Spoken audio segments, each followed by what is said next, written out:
Okay, let me start again. Ambassador Bilahari Kausikan, all our colleagues at the Ministry of External Affairs and our colleagues in missions and posts abroad. It's a great pleasure today to welcome a very distinguished speaker to the third Atal Bihari Vajpayee Memorial Lecture. This is the first lecture which would be delivered in person because the last 2 years due to COVID restrictions that was not possible. Before the lecture commences, I would like to share with all of you once again what exactly was our thought process in instituting this series of lectures. Now, all of us know Atal Bihari Vajpayee as one of our great prime ministers. I think this ministry has a special claim on him as a foreign minister as well. And not just as a foreign minister, as someone who actively contributed to foreign policy, who even shaped foreign policy as a parliamentarian. So for many of us who actually followed foreign policy debates in the public domain, in the parliament, he was really a very powerful influence well before he became foreign minister. Now, I of course have a particular reason to remember him as foreign minister. When I joined the foreign service, he was the first foreign minister I had the privilege of meeting. But when we look back at his contributions as Prime Minister, as Foreign Minister, as a parliamentarian, as someone who really shaped the larger Indian national security and public policy discourse, there are different aspects that come to mind. One which I think the film brought out was, in a sense, the what today we would call cultural rebalancing, which is projecting India's culture, history, traditions on an international stage. But as a practitioner, I think what is particularly important and today very relevant to note is how much, how developed and nuanced his understanding was of the world, of the contemporary world, the world in which he operated. And quite apart from the statecraft which is involved in leading a nation like India, the realism that really characterized many of his decisions and approaches. We saw that in the manner in which he transformed the relationship with the United States in the post-Cold War environment, recognizing really how much more important and consequential that relationship had become for Indian national interest. The manner in which he imparted continuity and stability to our ties with Russia. Really one looks at that period starting from the time when he was foreign minister till his prime ministership and beyond, that at a time when so many important relationships in the world were changing, there was a very unique steadiness about the India-Russia relationship, and I think a lot of it had to do with the personal understanding and the efforts which were made by Prime Minister Vajpayee. Then again, if you look at trying to reach a modus vivendi with China, the fundamental basis for that this has to be on the basis of mutual respect, mutual sensitivity, mutual interest, which we articulate today. I think a lot of it was visible. Going back to the period, going back to actually the then Foreign Minister Vajpayee's visit to China.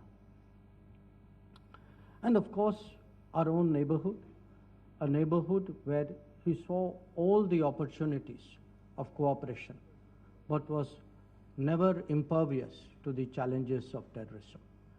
His realism in using all instruments at his command to actually try to forge a basis of, of relationships in this region, which would very explicitly abjure terrorism. So there is so much that can be said about him. Of course, for all of us, especially in the national security domain, we associate him most of all with the 1998 nuclear tests, with the fact that we became a nuclear weapon power. But to all of you, I would urge you to look not just as the test. Please look and reflect on the diplomacy that followed the test. The fact that within a space of 2 years after that test, we had engaged all the major countries of the world, had actually brought them around. So when you had a visit of a President Clinton or a Prime Minister Howard or a Prime Minister Mori, or the visit of President Chirac, it was actually the post-test diplomacy, which is something which I think anybody who's in the field of diplomacy should really look at and seek to draw lessons. And I can tell you, at that time, I myself was posted in Japan, and it was a relationship which was particularly affected by the nuclear test. But we always drew from the Prime Minister the confidence that we would find a way of settling it down. And indeed, today, when I look at that relationship, I marvel at the wisdom and the maturity with which, Prime Minister Vajpayee got all of us to look at that particular challenge. But let me come briefly to today's speaker. The thought which I would like to share with you is that this lecture series is intended to have practitioners, ideally, or practitioners come analysts of diplomacy.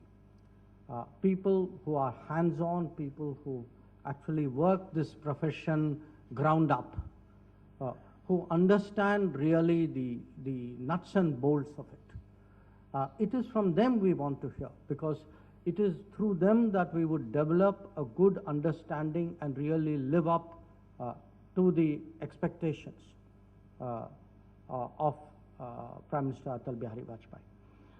Now, today's speaker is, of course, a person of great diplomatic eminence in Singapore. But before I come to his personal qualities, of which there are many, I also want you to understand that if you were to look at the world and say, where can I get a healthy dose of realism? Where is it I can spend a few meetings and get a good understanding, a very grounded understanding of how the world is doing? My recommendation to you is look at a small, successful country. Small because smaller states, because they are buffeted by the currents of international relations, it is absolutely existential for them to get it right.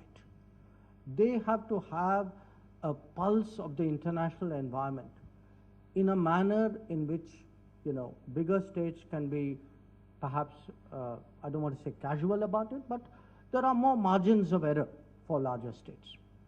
But a successful small state, because if a country continuously reads the international situation right, leverages it to actually make a successful political and economic model of it, goes up remarkably in the span of 1 or 2 generations, then I think that is really where a lot of the learnings are. And I'm not saying this simply because it is a place I happen to serve in, but when I look at all the places I served in, it was a place I met remarkable people with enormous knowledge and experience, with a great deal of understanding of the world, with an ability to continuously, the nimbleness, the sort of dynamism out there, the energy out there. That is something which really sets Singapore apart. And for today's lecture, therefore, there was very good reasons why we chose a person who can truly qualify as a preeminent diplomat of Singapore, who has been directly, of course, associated with our relationship, but who, serving his own country, knows the world, knows the region, follows the geopolitics, who's been very active in analyzing the big issues of the day, and who has the ability really to connect the dots, because that too is a big challenge in the diplomatic profession. We tend to look at events by themselves. There's something happening between US and China. There's a conflict in Ukraine. There are the consequences of COVID. There's a big supply chain worry. But to piece it all together and then have an integrated picture from which we make judgments, we determine our policy choices, that is really something which is of exceptional value. And I can truly think of no one else today than Ambassador Bihari, who has served as Singapore's Foreign Secretary, who's been a very distinguished ambassador to many places, including Russia, and who served in the United Nations, to speak to us today. Once again, a very, very warm welcome. We are very privileged to have you speak to us today. Thank you.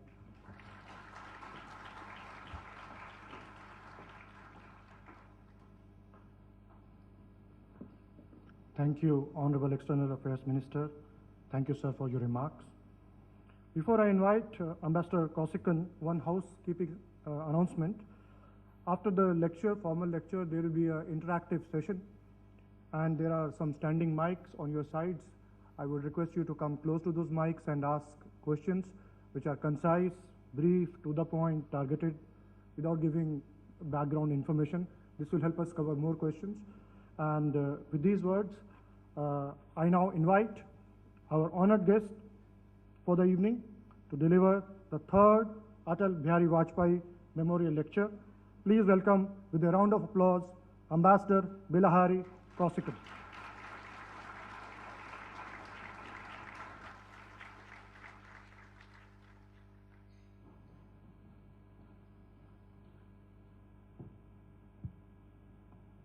Good evening, everybody.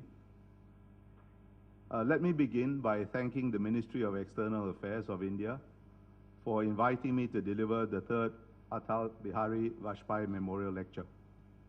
In particular, I must express my gratitude to Foreign Minister Jaishankar, not only for inviting me, but for that too kind introduction, to Foreign Secretary Vinay Quatra, High Commissioner Kumaran, who is not here, of course, but he had a role in this, of course, and Dr. Sumit Seth and his team that was responsible for organizing this event. Now, I'm not sure what I have done to deserve the invitation, but I will do my best to live up to the honor. I can only hope that you do not conclude that inviting me was an act of reckless folly after you listened to me. And I enjoin you to remember, although you have been kind enough to call me ambassador, my official title now is actually pensioner. Now, the thought that it was folly to invite me may well have already occurred, to some of you at least, because I chose to speak about the future of global uncertainty. And this may strike some of you as at least paradoxical, if not downright nonsensical. How can one speak about the future of uncertainties? And it would indeed be a fool's errand to try unless the parameters of uncertainty can be defined. But if the parameters of uncertainty can be defined, are they really uncertainties? Well, I confess to a penchant for paradox, but the apparent contradiction will be more comprehensible if we bear in mind the distinction made by the former US Secretary of Defense, the late Donald Rumsfeld, the distinction he made between known unknowns and unknown unknowns. My emphasis will be on geopolitics, and let me state my